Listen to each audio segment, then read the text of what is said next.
What if your phone, your car, and even your nation's energy future depended on just a handful of countries?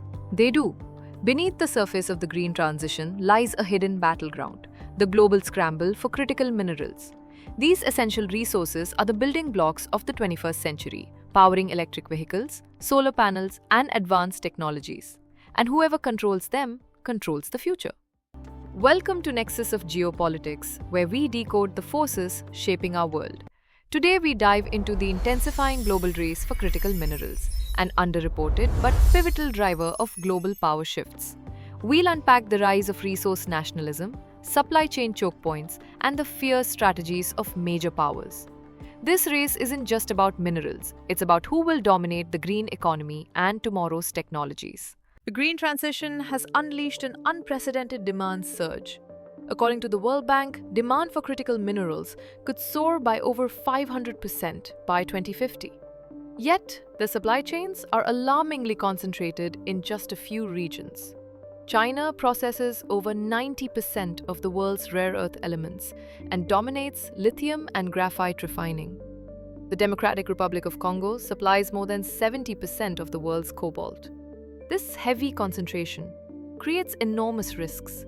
A political crisis, trade war, or natural disaster in one region could spark a chain reaction, halting electric vehicle production, crippling renewable energy deployment, and even undermining national security.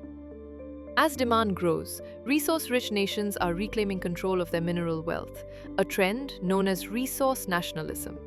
Governments are raising taxes on foreign miners, demanding greater stakes in projects, or outright restricting exports of unprocessed minerals. Indonesia banned exports of raw nickel to boost domestic processing. Chile is tightening state control over lithium.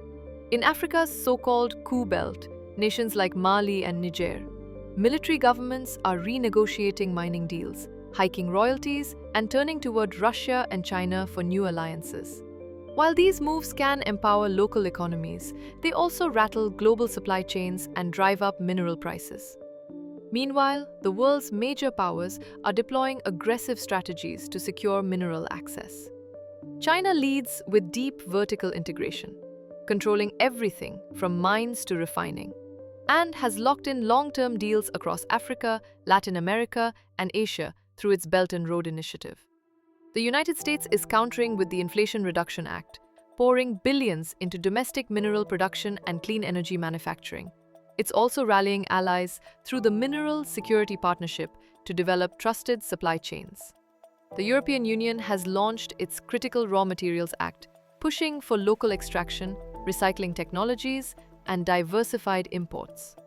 Together, these three competing strategies are redrawing the map of trade, alliances, and investment. This mineral scramble carries serious geopolitical risks. Nations are increasingly using mineral access as a geopolitical weapon, leading to trade disputes, sanctions, and even threats of economic coercion. The competition could deepen global fractures, driving a new tech Cold War where access to materials dictates technological leadership. The environmental toll is growing too.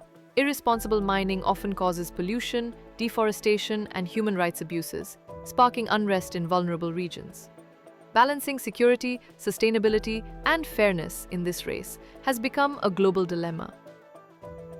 The global race for critical minerals will define the next chapter of geopolitics. Resilient supply chains, advanced recycling, and international cooperation are no longer optional.